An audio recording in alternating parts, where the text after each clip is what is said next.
Once upon a time, there was a man so wealthy he could buy anything he desired, yet nothing could tame his raging temper. His riches glittered around him, his vast estates stretched as far as the eye could see, and the respect he commanded bordered on fear. But beneath the fine suits and towering power, his heart was a storm of anger, a fire that flared at the slightest inconvenience.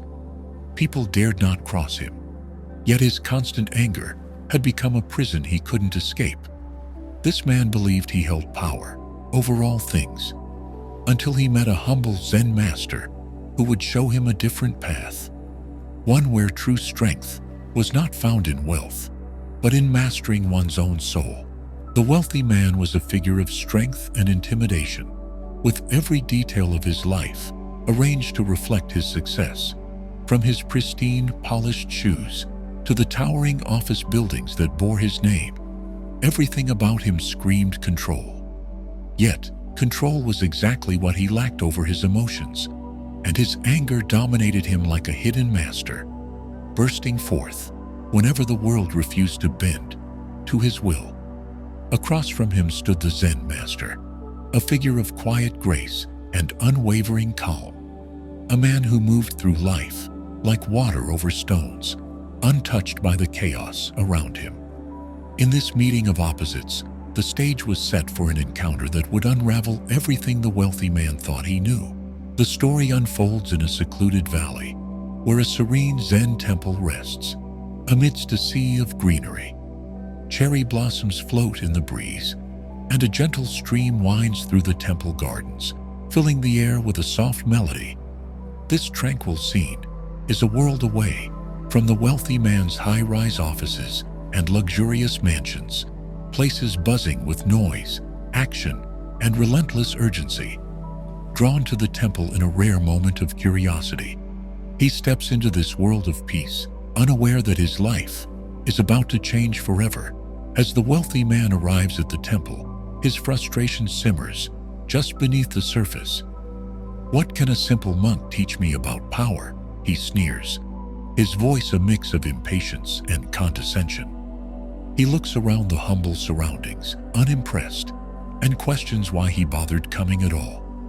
The Zen master, however, is unshaken, his eyes calm as he regards the man before him. "Power, you say?" he replies gently. "True power lies not in control over others, but in control over oneself." The wealthy man started showing his pride, dismissing the master's words as nonsense. He cannot fathom a world where power does not mean control, wealth, or the ability to command others. Yet something about the master's calm ignites a quiet discomfort within him, a feeling he can't quite shake. Thus begins the slow, transformative journey. The Zen master leads the man to a still pond, where the reflection of trees and sky create an image of perfect calm. "Imagine this pond as your mind," the master says. "Anger is like a stone cast into it, creating ripples that disturb the peace. True strength is in learning to let those ripples fade and to restore stillness." The wealthy man listens, skeptical but curious. "But how do I stop the stone from breaking the surface?" he asks, his tone softening slightly. The master's eyes shine with understanding. "You don't stop the stone from falling. You learn to see anger as something that rises, ripples, and fades away on its own. You learn to let it go." Walking through the temple gardens, the two come across a group of children playing near a koi pond. Suddenly, one of the children accidentally brushes against the wealthy man, splashing water onto his fine clothing. His anger flares up, and he's about to yell, but a glance from the master stops him. "Try patience," the master says softly, his eyes calm yet commanding. The wealthy man hesitates, his fists clenching. But then, he lets out a slow breath and laughs off the incident. A small but significant change has taken place within him. He begins to see that there's a freedom in patience, a power that feels strangely satisfying. Over the days spent in the temple, the wealthy man finds himself returning to the stillness of the pond, reflecting on the Master's words. Gradually his thoughts settle, his anger softens, and he begins to see the beauty in calmness. He starts each morning watching the cherry blossoms drift and finds a peace within that he never knew existed. It's here, in this newfound stillness, that he realizes true power is not something to grasp or control. It's a state of mind, an inner mastery that cannot be bought or commanded. With each passing day, his pride loosens its grip on him, and the anger that once defined him fades away.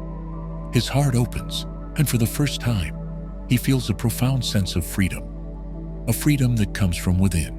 In his time with the Zen master, the wealthy man learns that inner peace and self-control are the real sources of power. He returns to his world a changed man, carrying the lessons of patience, humility, and calmness wherever he goes. Through his transformation, we are reminded of the timeless truth that the strongest fortress we can build is the mastery of our own mind.